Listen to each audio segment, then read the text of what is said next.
ವಿಮಾನ ದುರಂತದಲ್ಲಿ ಬದುಕುಳಿದಿದ್ದು ಹೇಗೆ ವಿಶ್ವಾಸ್ ಕುಮಾರ್ ಅತ್ಯಂತ ರಣರೋಚಕ ಸ್ಟೋರಿ ಅದು. ಆರೋಗ್ಯ ವಿಚಾರಿಸಲು ಬಂದ ಪ್ರಧಾನಿ ಮೋದಿ ಬಳಿ ರಹಸ್ಯ ರಿವೀಲ್ ಮಾಡಿದಂತಹ ವಿಶ್ವಾಸ್ ಕುಮಾರ್. ಅಹಮದಾಬಾದ್ನಲ್ಲಿ ಅತ್ಯಂತ ಘನಘೋರ ದುರಂತವೊಂದು ಸಂಭವಿಸುತ್ತೆ. ಆ ದುರಂತದಲ್ಲಿ 200ಕ್ಕೂ ಹೆಚ್ಚು ಜನ ಸಾವನ್ನಪ್ಪಿರುತ್ತಾರೆ. ಆ ದುರಂತದಲ್ಲಿ ಪವಾಡ ಸದೃಶದ ರೂಪದಲ್ಲಿ ಬದುಕುಳಿದು ಬಂದ ವಿಶ್ವಾಸ್ ಕುಮಾರ್ ಕಟ್ಟಡದ ಮೇಲೆ ಬಿದ್ದ ಕೂಡಲೇ ವಿಮಾನ ಪೀಸ್ ಆತ ಬಿಚ್ಚಿಟ್ಟಂತಹ ರಹಸ್ಯ ಇದು.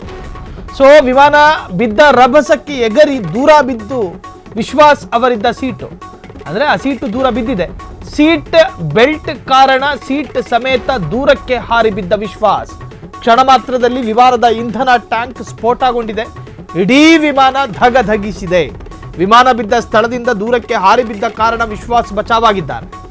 ಮೆಡಿಕಲ್ ಕಾಲೇಜ್ ಹಾಸ್ಟೆಲ್ನ ಅವಶೇಷಗಳ ನಡುವೆ ಸಿಲುಕಿದ್ದ ವಿಶ್ವಾಸ್. ಸ್ಫೋಟದ ಬಳಿಕ ಅವಶೇಷಗಳ ನಡುವಿನಿಂದ ನಿಧಾನಕ್ಕೆ ಎದ್ದು ನಾನು ಹೊರಗೆ ಬಂದೆ.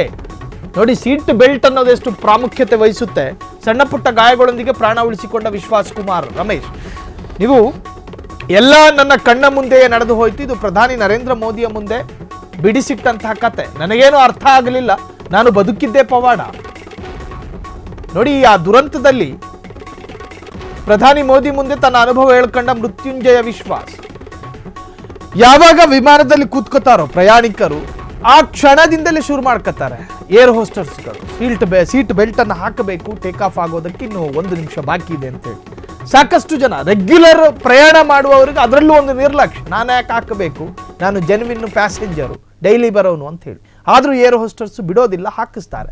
ನೋಡಿ, ಸೀಟ್ ಬೆಲ್ಟ್ ಹಾಕಿದ ಕಾರಣಕ್ಕೋಸ್ಕರನೇ ಇವತ್ತು ಮೃತ್ಯುಂಜಯ ಬದುಕಿರೋದು. ಏನಾಗುತ್ತೆ, ವಿಮಾನದ ಆ ಬಡಿತದ ತೀವ್ರತೆಗೆ ಬಿರುಕು ಬೀಳುತ್ತೆ. ಆ ಸಂದರ್ಭದಲ್ಲಿ ಸೀಟ್ ಸಮೇತ ಹಾರು ಬೀಳುತ್ತಾನೆ ವಿಶ್ವಾಸ್. ಸೀಟ್ ಸಮೇತ ಆತ ಕೂತಿದ್ದಂತಹ ಸೀಟಿನ ಬೆಲ್ಟ್ ಹಾಕೊಂಡು ಕೂತಿದ್ದ, ಆ ಸೀಟ್ ಸಮೇತ ಹಾರು ಹೋಗ್ತಾರೆ. ಹಾರು ಹೋಗಬೇಕಾಗಿದ್ರೆ, ಒಂದು ವೇಳೆ ಈತ ಸೀಟ್ ಬೆಲ್ಟ್ ಧರಿಸದೇ ಇದ್ದಿದ್ರೆ ಬಹುಶಃ ಈತ ಮತ್ತು ಸೀಟು 2 ವಿಂಗಡಣೆ ಆಗ್ತಾ ಇತ್ತು. ಈತ ಫ್ಲೈಟ್ ಒಳಗಿನ ಬೀಳ್ತಾ ಇದ್ರು, ಒಂದೋ ಸೀಟು ಹೊರಗೆ ಬೀಳ್ತಾ ಇತ್ತು. ಬೆಲ್ಟ್ ಹಾಕಿದ ಕಾರಣಕ್ಕೋಸ್ಕರ ಆತ ಸೀಟ್ ಸಮೇತ ಹಾರು ಹೋಗಿದ್ದಾನೆ. ಹಾರು ಹೋಗಿದ್ದು ಅಲ್ಲೇ ಪಕ್ಕದಲ್ಲೇ ಇದ್ದಂತಹ ವಸತಿ ಶಾಲೆಯ ಆವರಣದಲ್ಲಿ. ಏನಾಗ್ತಾ ಇದೆ ಅನ್ನೋದು ಗೊತ್ತಿಲ್ಲ. ಮನುಷ್ಯ ನಿದ್ರೆಯಲ್ಲಿದ್ರೋ ಇರಲಿಲ್ವೋ ಗೊತ್ತಿಲ್ಲ. ಏನಾಗ್ತಾ ಇದೆ ಅನ್ನೋದು ಯೋಚನೆಗೂ ಬರುವ ಮುನ್ನ ಅಕ್ಕಪಕ್ಕದಲ್ಲಿ ಶವಗಳು ಬಿದ್ದಿರ್ತಾವೆ. ಕೆಲವೊಂದು ಸುಟ್ಟು ಬೆಂದೋಗಿರೋದು, ಇನ್ನೂ ಕೆಲವು ಅರ್ಧ ಸುಟ್ಟಿರೋದು. ಆತ ಪವಾಡ ಸದೃಶದ ರೂಪದಲ್ಲಿ ಎದ್ದು ಬಂದ. ಆತನಿಗೂ ಕೂಡ ಗಂಭೀರ ಗಾಯಗಳಾಗಿದೆ. ಅದು ಇವತ್ತು ಗೊತ್ತು. ಆತನ ದೇಹದ ನಾನಾ ಭಾಗಗಳಲ್ಲಿ ಬಹಳಷ್ಟು ಇಂಜೂರ್ಗಳಾಗಿದೆ. ಸೊ ಪ್ರಧಾನಿ ನರೇಂದ್ರ ಮೋದಿ ಆತನನ್ನು ಮಾತನಾಡಿಸುವಂತಹ ಸಂದರ್ಭದಲ್ಲಿ ಆತ ಬಿಚ್ಚಿಟ್ಟಂತಹ ಕೆಲ ಸತ್ಯಗಳು ನಿಜಕ್ಕೂ ಕೂಡ ಕೇಳುಗರ ಹೃದಯಕ್ಕೆ ಭಯವನ್ನೇ ಹುಟ್ಟಿಸುತ್ತೆ.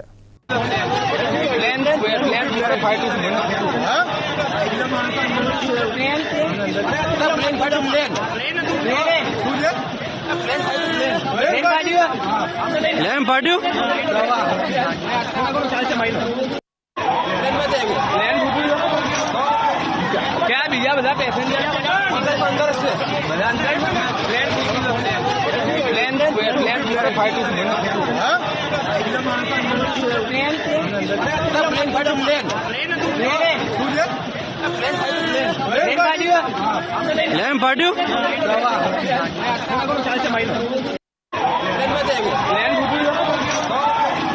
क्या भैया बता पैसेंजर